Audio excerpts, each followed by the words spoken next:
Vicky's really trying hard to resurrect the Tres Amigas. She's good with Tamara. She's good with Shannon. Do you actually believe the three are going to get back together? Anytime they try to take a step forward, it's like a little tiny baby step.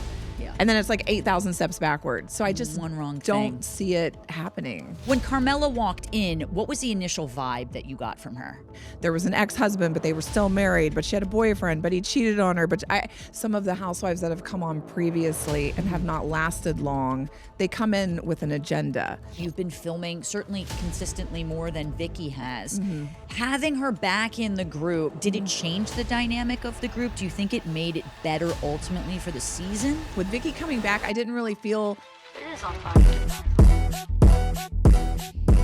Emily Simpson, I am so happy to sit down with you for After the Edit. Thank you for being here. How you doing today? I'm good. How are you? I'm doing well. You've worn so many hats. I feel like I always have something to talk to you about. Attorney, mom, entrepreneur, podcast host, of course, a real housewife, which comes with its own job title in and of itself. The season has given us a lot to talk about, and I have to dive in with you sort of immediately. Okay. You've said this season specifically feels like old school Housewives. Season 20, banger of a season. Yeah. What specifically about this group made you feel like, oh, we're back? Well, I would say maybe last year or the year prior, I think a lot of the feedback was that it was dark or it's too toxic and people aren't interested in that. The whole premise of the show from the beginning was that it's supposed to be a group of friends. Yeah. And that's why they're together all the time. And that's why they're hanging out at each other's homes and going on trips together. So when there's that much toxicity, it doesn't make sense. Like, why are we all together? Why are we going on trips together? But this season felt what I say old school. It feels like why the whole show started in the first place. Yeah. Because it was fun, and it was very evident to me that we really are like a real group of friends with different dynamics and different levels of friendship, but at the core of it, all friends. I agree with that. It's not a Debbie Downer season for sure. Maybe for Vicky, but maybe. I think Vicky is. We'll get to that. Well, speaking of which, you being a lawyer and a housewife, you know how to use your mouth. You know how to use it as sort of a weapon for good and evil. for good and bad, yes. Well, it plays such an interesting dynamic. How do you think your career sort of navigates your conflict with these women? You mean how does it affect it? Like being a lawyer Yeah. and dealing with these women. I mean, are you trying to hold back because you know that your profession is being good with arguments? Well, I would say I find myself being, maybe sometimes it's detrimental because I find myself being too analytical at times. And I would say in the beginning, like the first couple of seasons I was on, I think I was in my head too much. And I think that was the lawyer in me. It was, well, I want to make sure I know all the facts before I say something, or I want to make sure I know everything before I have an opinion. And I remember Shane said to me, I think this was like my second season, he said, just say whatever is in your head. Like, quit being so like analytical and let me get all the facts first and let me analyze it and make sure what I say is right. He was like, just let all that go. Just whatever pops in your head, just say it. And he said, because you can always apologize later or just say, I was wrong or I didn't have enough information or whatever. And I really took that to heart. And I would say after my first 2 years, I just kind of just let that go. And now I say things that I probably have to apologize for later. But that's what I'm thinking at the time. I love that Shane gave like the opposite advice Yeah. of what every parent's like, think before you say something. Right. No, he's like, really mean. stop He's like, thinking. Yeah, he's like, let's turn that entire thing off. You and Gina have stood the test of time in terms of friendships. I mean, I rarely see you guys disagree, let alone fighting. I talked to you on the red carpet about season 20 at the premiere, and you were like, one of the best moments was you guys went down to Florida and Key West. You were like driving in Maseratis. You were Right. off camera. You were talking shit. And I was like, I see that. Like, that is so authentic. I just feel it across the screen. Do you think Gina is the person who knows when you're about to say something kind of absolutely insane before you say it? Like, is she a good predictor of Emily? Oh, yeah. I would say she knows me. She knows me like my sister knows me or like Shane knows me. Yeah. So I do. I mean, we fight like sisters. She reminds me of I have one sister, and the closest relationship that when I describe my relationship with Gina, I say it's like the relationship I have with my sister. It's very authentic. It's very honest. We're honest with each other. We annoy each other just like my sister and I do. But we have such a deep connection, and it's so real that we move on quickly from it, like you would with your sister. Totally. So, but I do think that she knows me so well that she she'll say to me, like this season, she said to me a few times, I think you're being too honest about your relationship with Shane. I mean, she said, because she said she was worried that me being so honest about where we were in our marriage was going to be detrimental to our relationship. I think she was concerned that it was going to cause issues. And I was like, I don't care. This is how I feel in the moment. Told me to say whatever I want. Right. I was like, he's annoying me and I'm like mad. So I'm going to talk about it. But she was like, are you sure you should be saying all those things? And I was like, yes. It's like you have Shane as like the devil and Gina's the angel on your shoulder kind of Did you agree with her on that statement? I appreciate the statement and the sentiment because I think she's always looking out for my best interest. And also she adores Shane. So I think she's also like looking out for him. Like maybe you shouldn't be so hard on him on camera sometimes. But I don't know any other way to be. So it just happens. I mean, you like before Housewife, you're an attorney. Like in order to be an attorney, you have to kind of be into being analytical and argumentative and seeing both sides, but ultimately making a decision. So it just fits with your personhood. There's really nothing left to say. But you and Gina do bicker like sisters, but ultimately I feel like you're always rooming together. There's really no bad blood. But this season, we have a new housewife, Carmella. You've been on the show long enough now to kind of understand every possible housewife archetype. There's certain different dynamics, certain boxes that people fit into. When Carmella walked in, what was the initial vibe that you got from her? I liked her. I thought she was cool. I like that she kind of has this kind of nonchalant, laid back kind of personality. And I liked that because I feel like some of the housewives that have come on previously and have not lasted long, they come in with an agenda. Like they've watched the show for so long, they feel like they need to do certain things in order to be successful. And it never works like that. Yeah. And I loved that she didn't have any agenda. I feel like she didn't watch the show. Right. I feel like she was just kind of like, I'm just here to be friends with you ladies. And I liked that. Yeah. Yeah, she does seem really authentic to who she is, for better or for worse. You can only be a Playboy model and call a luge a lube. It was like almost a perfect statement for her to make, and that felt kind of authentic to who she was. Right. Let's talk about her gift to you. It's your birthday, so it was okay to get, to your point, it would have been bad for anyone else to get this, but because it was your birthday, she gave you a Dior bag, which let's clock it at a few $1,000. Not a small gift. Yeah, I think Gina looked it up and it was $3. Okay, it's $3. Of course, Gina did look it up. She's our Wikipedia. And a vibrator. Right. When Carmella gave you that gift, like, what did you think? Is that like a normal thing for this group of women to get you? Did you feel like it was genuine, buying your affection, or just like, this is what she does? Honestly, I didn't really know because I didn't even know her well enough. I'd only met her briefly once before that at a dinner. And at that dinner, I was just trying to get to know who she was. It was just like there was an ex-husband, but they were still married, but she had a boyfriend, but he cheated on her. It was like a lot of information. But she's still with him, but maybe not with him. And she's questioning it. So, I didn't really know who she was at that time. I took it as turning 50 is a big deal. But we don't give each other gifts like that within this group, really. I mean, I've never gotten an extravagant together. Right. Yeah. I've never gotten an extravagant gift like that before.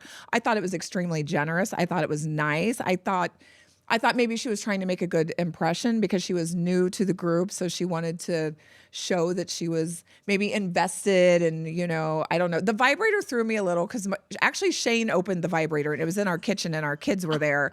And I remember like pulling it out next to him and he grabbed it out of my hand so fast before any of the kids could see it. So, I mean, it was quick. No, he's got an eye for these things. Yeah. Well, like if Gina got you that gift, I'd be like, okay, she's being cheeky. Like sex life doesn't end at 50. It would be more weird if Gina got me that gift. Because Gina doesn't get gifts. She's so prudish. So if Gina got me a vibrator, it would be really freaking weird. But it would sort of be like, okay, maybe she's trying to come out of her shell. I don't know. You guys have been friends for so long. Maybe she's it would be a weird conversation. I would be like, what are you trying to say? That's why I sort of understood, though, when she had opinions about Carmella's gift. Yeah. And, it did come across like a little territorial, but more protective of you, I think, than anything else. Did you feel like Gina had maybe a point to make about that? Like, if the roles were reversed and Carmella did that for Gina, would you have questioned that? Yeah, I would have. Okay. So I understand. Okay. It was just, I was the one that received the gift. So, I'm like, great. It's a beautiful Dior bag. It's nice. But Right. I understand her being on the other side of it. Definitely, she had a questions like, what is the motive? Like, what are you trying to prove? What are you doing? Yeah. Especially because, as Gina said, she was a B-list invite. So I think she was like, what is she trying to prove over? B-list invite, right. Trying to prove over Right. me. What you and Gina, I just want to harp on this, are so loyal to each other. You guys are such a solid, funny group of girls, but you two in particular. Why did you share Gina's complaints with Carmella? Because honestly, it was such a petty complaint.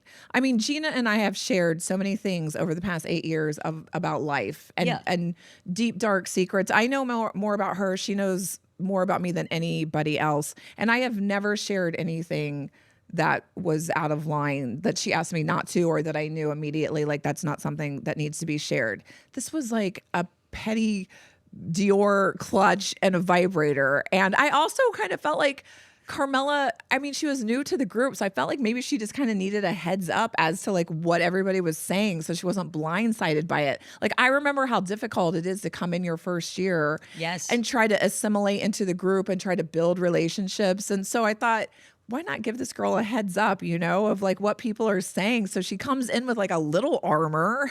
It's such a good housewife heads up, because it's dropping a bomb. Like and it is going to make her feel some type of way, and then of course Gina some type of way. And looking back, knowing how Gina felt about it, do you regret telling Carmella? No, not at all. Absolutely not. It's a lawyer through and through. You're sticking with your convictions. Yeah. I mean, Gina has shared so many things with me that I would never say a word, and she knows that. So the fact that like I gave Carmella a heads up about a vibrator and a Dior bag, I mean. Do you think she was more miffed by the vibrator or the Dior bag? Probably just both. The combo? Yeah. Carmella said she felt insecure and exposed when you asked her so many questions at the initial meeting. And I want to say, okay, you're an attorney. Obviously, you're analytical. Yeah. But it's nice when people ask questions. A lot of people don't ask questions. I know. And you're sitting in a conversation with someone just in general. Yeah. And they never ask anything about you. Yeah. So I appreciated that you were curious. To me, that shows genuine interest. But I do understand, as someone who's also an interviewer and has that tendency, that it can come across a little intimidating. Yeah. Do you think that you were being like interrogative of her? Like, I don't even know the right term. Like, were you trying to like pinpoint something, or were you just naturally curious? I was just naturally curious because I just met her. I know nothing about her. Yeah. And also, her story lends to a lot of follow-up questions, because what she was saying doesn't make a lot of sense. I mean, she starts out with like, she's married, but they're not together. But it's been a long time. But they are together, aren't they? But they're not. But she has like the new boyfriend. And see, there's a lot of questions. Yeah. I mean, I'm not the kind of person that just sits and says, Yeah, no, you want to. Like, I need it to make sense. I need clarity. I need you to explain that more. And to me, she struggled with answering kind of basic questions. Right. Which probably then made me ask even more. Because I was like, do you think she was purposely being obtuse and like trying to confuse you, or do you think that she genuinely doesn't understand her own situation and it's odd? I think she'd probably never sat down with someone who actually just kept digging. And so I think she's like a therapist, right? Like, and so I think I think she was like, I mean, the conversation, if I wasn't there and the conversation was just with her and Jen, it would have been a completely different conversation. And that's not a dig at Jen. Jen's amazing and I adore her. But she wouldn't ask the questions that I asked. Jen would be very much like, oh, that's lovely. I love that for you, because she's so sweet. But, she doesn't, but you're like, but why? But why? But that doesn't make sense. But what do you mean? Are you married or not? But from what we know, she's married legally. Yes. And has a boyfriend. Right. Who cheated on her. Right. But she's still with him. Right. Okay. But it took me a long time to get to that point. I feel like I had to ask a lot of questions just to narrow that down. You did the Cliff's Notes for us. Right. Because I wouldn't have gotten there. Right. No matter how many episodes. All right, switching topics to Queen Victoria. Mm-hmm. She was very offended by you calling her a Debbie Downer, and could sort of joke about it with you, and you guys were joking about it kind of the next day, but like I didn't think she was really joking about it. On a scale of 1 to 10, how much did you underestimate her ability to turn that phrase into a full-blown storyline for like a couple episodes? Oh my gosh. I mean, one, I had no idea that just by like referring to her as a Debbie Downer, that it was just going to keep going and going and going and going. I mean, I meant it when I said it. I don't regret saying that because she was just kind of a buzzkill.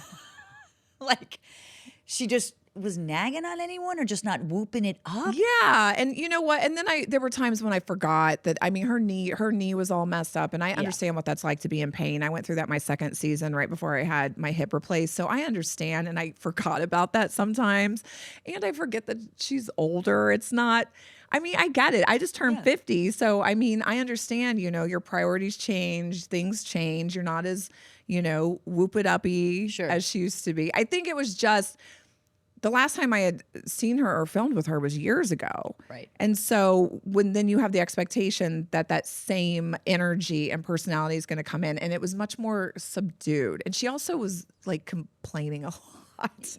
Sorry, Victoria, I love you, but well, you had your own knee issues before you went to Vegas anyway, so you could kind of relate to her a little bit. We were both mangled, so Carmella will get you a Dior bag and a knee brace next year to fit you perfectly. Do you think that Vicky was kind of like overreacting for the cameras, or do you think she was genuinely offended by it? I think she was genuinely offended by that. I think because she's always been known as like the whoop it up Vicky. So then to be labeled like the Debbie Downer, I mean, that's a huge juxtaposition between the two. So I think she was like not happy about that. And you know, the last time you filmed with her, it was kind of coming across you being sort of this rookie to her, right? Like you were sort of a newbie. Right. In she doesn't her like mind. newbies. She doesn't like newbies. You have to be sort of hazed in a way into the group, and now you're a vet, for lack of a better term here, and you're in it, and you've been filming certainly consistently more than Vicky has. Having her back in the group, maybe from where you were a rookie to now being a vet, did it change the dynamic of the group? Do you think it made it better ultimately for the season? Well, I mean, I was very happy about Vicky coming back for season 20. I thought that was You've always said that. And I've said that previously. Anytime anybody asked, you know, who would you bring back? I always said Vicky, because I think she's just, I find her so entertaining. She is. I mean, just like ridiculously entertaining. So I think just from my perspective, having her back didn't really change any dynamics that much for me, just because when I filmed with her before, like you said, I was a rookie. So like I looked up to them and I was like, oh my gosh, I feel so insecure and I don't know if I should speak up. And it was very difficult to kind of navigate into that group. I mean, when I came in on season 13, it was Shannon, Vicky, Tamara, and Kelly Dodd. Like, can you imagine like how difficult that was? 2018? 2018.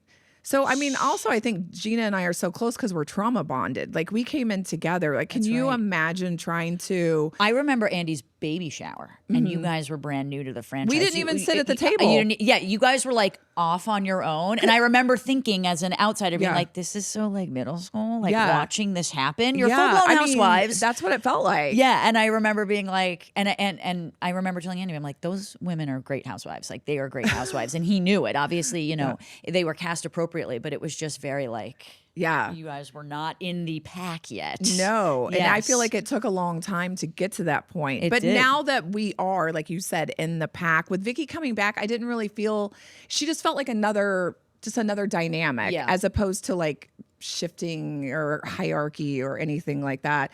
I do feel as if she came in kind of knowing that like we were all kind of on an even playing field. You know what I mean? Yes. I don't think she was trying to like bully or haze you guys anymore. Maybe Carmella DeVille. As she Carmella. Yeah. and a little at Jen, but yeah, a little Jen. Yeah. You came in with Kelly Dodd and the Tres Amigas. Hard group. Yeah. Hard nut to crack. Yeah. Vicky's really trying hard to resurrect the Tres Amigas. She's good with Tamara. She's good with Shannon. Obviously, Tamara and Shannon are the stopgap there. Do you actually believe the three are going to get back together? Is this hopeless? I don't think so. I really don't. I think there's too much. I mean, every time you talk to Shannon, it's just like she has all these things about Tamara, and then Tamara has all these issues with Shannon. And, you know, I don't blame either one of them. I don't think it's like one person's fault. I just think there's so much maybe negative history between them that it's just anytime they try to take a step forward, it's like a little tiny baby step. Yeah. And then it's like 8,000 steps backwards. So I just One wrong don't thing. see it happening. Maybe at least not the way it was. I could see them being amicable Right. for the time being. Right. You and Tamra had some tension this season around your working relationship and the podcast. And I loved your like little clap back at her where you were like, she's like, I make money off you. You're like, then you should thank me. I know, right? Why, It's why are we even that's actually having an excellent point. Like, I don't know why we're not talking about that. That's an excellent point. So your feed was under her umbrella of two T's in a pod. What do you attribute that kind of tension to? Do you think Tamra genuinely felt underappreciated by you? Or do you think she felt like she was losing ownership of a success she helped create? You know, I don't know. I really still don't understand exactly where that, because A it first rising came tide. out at the reunion. Remember, it was just like at the end of the reunion. Right. And we had like a little exchange. And then all of a sudden she was like, and your podcast is tanking or something like that. And I was like, where? I don't even understand like where this is coming from. Yeah. And we're on the same team. Like we both work for iHeart and we work together. She So wanted to succeed. A rising tide. right. Raise And it. So I mean, and she clearly admits that it does well and she makes money off of me. So I don't understand why you would say something or do something detrimental. It just, none of it made sense to me. So I don't really understand. And the gratitude thing I didn't get either, because really I was just logistically doing what iHeart asked me to do by posting and saying that we were on our own feed now and to listen to us. And so there wasn't, to me, it was just business. It was transactional. It wasn't emotional. Have you ever gotten clarity from her after that? I mean, we ended up having to have, you know, like some conference calls with iHeart because of all the Housewives stuff where, yeah, like where like the top dog had to be like, look, Play nice, you two. you're both successful. You're both great. So just like, Support each other. yes. And so, you know, Touching on another person being offended by you. oh, there's so Apparently. many. I could name the list. Heather was offended by saying you've been talking all night to her. Oh my gosh. And Gina being offended in hearing you say, I don't need you. Yeah. Which was sort of sweet if you look back on it. Like like you guys are sisters. She wants you to like need her. It was kind of sweet. Do you think there's a pattern of women, specifically these women, just taking your words out of context and like assigning whatever motive they think you have to it? Because when you were like, I don't need you, I took it as like, I'm good right now in this conversation. Right. I got this. Right. Right? Not like, I never want to be your friend again. Right. But Gina was really... Yeah, she took it completely different than the intent. I mean, Yes. my intent was only like in that moment. Of like, course. stay out of it. Yeah. I've got this under control. Yeah. But she took it in like a global sense that I meant like, I don't need you. Well, obviously I need her. I mean, she's like the closest person to me. So I don't know. I think she just took the words without the context, and those specific words were just hurtful to her. Yeah, there's some like insecurity going on with your friendship with her. And I don't know if it's just a Carmella thing or what kind of dynamic is happening. Because normally I feel like Gina's like Long Island tough. Like Yeah. she's not, you Yeah. know, like it would take a lot to kind of offend her. Yeah. So I was a little surprised she took your words out of context like that in that moment. I mean, I was too, because then I was like, what are you talking You're like, about? I I love just you. meant like, stay out of this. yeah, right. How about Heather said, you know, you telling Heather you've been talking all night? I mean, like, First of all, I don't understand why that was so hurtful. That was such a statement of fact. She literally had been talking all night long. yeah. And she always does. I mean, when has Heather not always had the floor? She's loquacious. Or been able to say whatever she wants to say. So when she put her hand up to me and was like, you know, like, let me talk, I'm like, you've got to be kidding me. What do you mean let you talk? You've been talking all night. Yeah. You always talk. So I didn't, and then her takeaway was like, I was so hurtful and so mean. And I was like, I don't know. You got away with words, I Emily said. You can't know. win, you know, I know. because the moment you defend yourself is the moment someone else is going to get offended by Right. your defense. Right. So you just kind of have to, Right. as Shane says, just Yeah, say just to whatever the say hell what's is on in your the mind. app. Speaking of Shane, you've been incredibly honest about your marriage this season. Mm-hmm. Gina has told you on the side or stop, on to camera to stop. maybe tone it down a touch or not Yeah. sure how it's going to affect it. Was there ever a moment where you regretted letting the cameras in so much to your marriage, especially conversations you've had with Shane or social media feedback from that? No, I don't regret it. because it is what it is. It's real. And Shane and I, both of our personalities, we've never been those type of people that can rise to the occasion. You know what I mean? Like we've never been able to be like the fake it till you make it kind of people. Yeah. I mean, obviously we know when the cameras are coming over. So if I wanted to, I could have a conversation with him that's like, let's not do this now. Let's just rise above it and not be irritated with each other. And let's just pretend like everything's fine while we're here. And then once they leave, then we'll start arguing again, or you can be irritated with me again. Right. But I have never done that. I mean, when they come in, if I'm irritated with him or we're upset or we're fighting or we're not getting along, it's You say it. it's just right there. And I think that's the way it should be. It's reality TV. People are watching. I've been so honest about things about my kids and me as a mom and my relationship with Shane. We've been married almost 18 years. Yeah. We have been struggling. It's been really difficult with Luke and everything that's been going on with him. It has really affected our marriage. And so I think it's important to be honest about it. And honestly, being so honest about it, I get so much feedback from people that have lived the same thing, and I appreciate them. So I feel like it's so important to be authentic about that. The audience can read authenticity immediately right off the bat. Especially how Shane's first season, your first season, season 13. Yeah. I felt like he got a lot of feedback on how he treated you, on the conversation, on the sarcasm, the humor. Right. And then I feel like he came back the second time around and talked about that. And I was like, wow, good for you. Like you're actually a husband that takes feedback and kind of watches himself. Does he watch the episodes? He does, with you? yeah. Well, I never watch them. You never, even before reunion, you never watch an episode? No, but he watches them. Does he say, Emily, you should check this confessional out? Like, is Well, he he'll giving you tips? He does. He'll say, "Oh, you need to know this person said this," which doesn't happen that often. Or he'll just say, "You look bad this episode." That's what he'll say. That's the feedback I get. Well, you talked about you and Shane have been almost married 18 years. Obviously, you both have changed in those 18 years. Kids, the show, multitude of things. You've changed roles, careers. And really shown how a marriage, even over what we've seen you in 8 years you've been on our screen. Do you think people underestimate how much a marriage can change even when the love is still there? I do. And I think also just the problem with reality TV is obviously you just get a very small snippet of it. Yeah. And so I guess even though I'm always authentic about our relationship, I do worry a little bit about, because you can only show so much. But it's a lot of times you'll show the irritation between the two of us or the fighting, but then people don't see later that night, we make up and watch TV together and have a conversation. And so, you don't always get the full 360 view of it. But I think most people, when watching it, if they're married, they totally understand.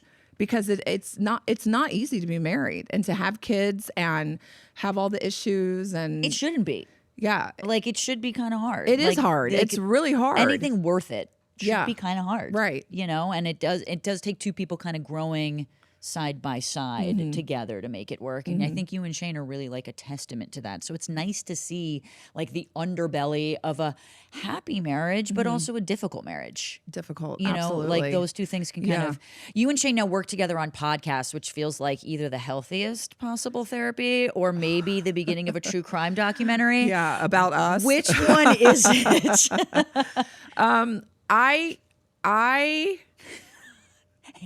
The hand is up. Okay. Shane and I doing a podcast together was brilliant on one hand because he is very funny and likable. Yes. And so a lot of the feedback I get is that people love listening because it's true crime. People love true crime and they love the legal analysis because we're both attorneys and we break it down and, people understand it. But they also love his commentary. He says the most ridiculously witty, smart, funny things that I never know what he's going to say. So it works. It is hard to work with your spouse. There are so many times when I'm sitting across from him like this while we're doing the podcast where I might want to jump across. Smack him. And smack him around a little bit. But I can't. But, it is what it is. So listen, it says a lot about Shane to be in love and married to a woman like you who's, strong-willed, smart, beautiful, a good mom. It does take confidence in himself to be able to do it. And I like that he kind of shows through humor. Yeah. I relate to that heavily. Yeah. And you seem to get him. I do get More him. I importantly. do. And that's kind of the premise of our relationship. And that's what you hear on the podcast. It's really a lot of bantering. We banter. That's like our Yes. love language. Yes. It's a lot of bantering. You know who you're with, and so does he. Yeah. And at the end of the day, that's kind of what matters most. Right. I want to end on a game, but before I get to the game, when I saw you at the red carpet, I asked you like who was going to get their ass handed to them at the reunion, and you said Heather Dubrow. Do you still agree with that? And because I feel like people are having a lot of problems with you this season, like there's always like a little something going on. I mean, maybe it's me. Yeah, maybe it's you, but do you think it's? Do you still think it's Heather? when you asked me that, I said that because I feel like Heather was in the hot seat a lot. Yeah. So whether she's wrong or right, I don't know. That's to be determined because sometimes I realize that from my own perspective, I see it one way, but then the audience sees it a completely different way. So you never really know. But I answered it that way just because she was having a lot of issues of moments. So So it's to be determined, Right. maybe what the audience says, but Right. Heather's still on the list. All right, well, it's time for an After the Edit game with Okay. you, Emily. We're going to lean into one of your special expertise with a game called Most Guilty.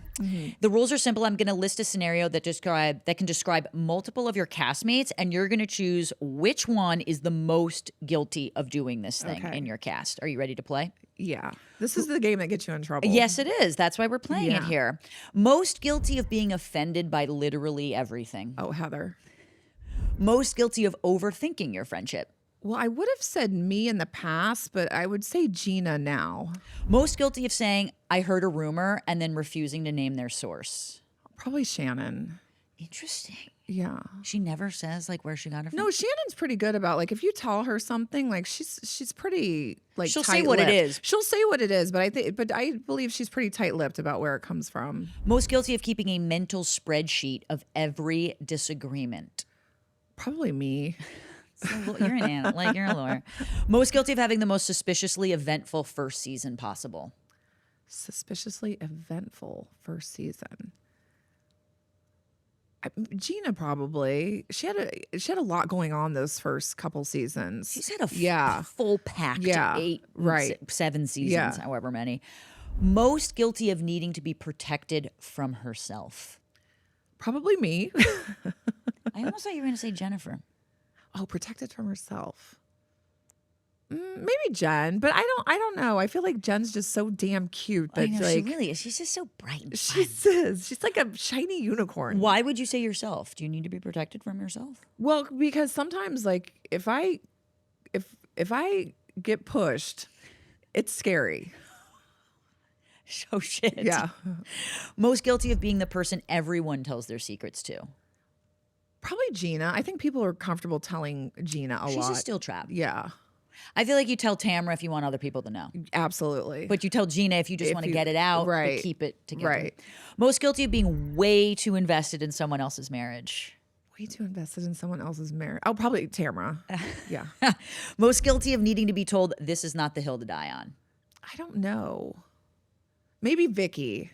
Vicky dies on a lot of hills. The Debbie Downer one. Yeah, I mean, if yeah. I took a shot for every time she said that, I Right. would have been hungover Yeah, 3 days later. Most guilty of making you think, girl, why did you say that on camera? Tamara. Last two, most guilty of wanting to be everyone's favorite housewife. Everyone's favorite housewife. Like the audience, like wanting the audience Yeah, to like like you can tell who's like editing themselves to be Heather. popular. Most guilty of making Emily Simpson lose her patience. Heather.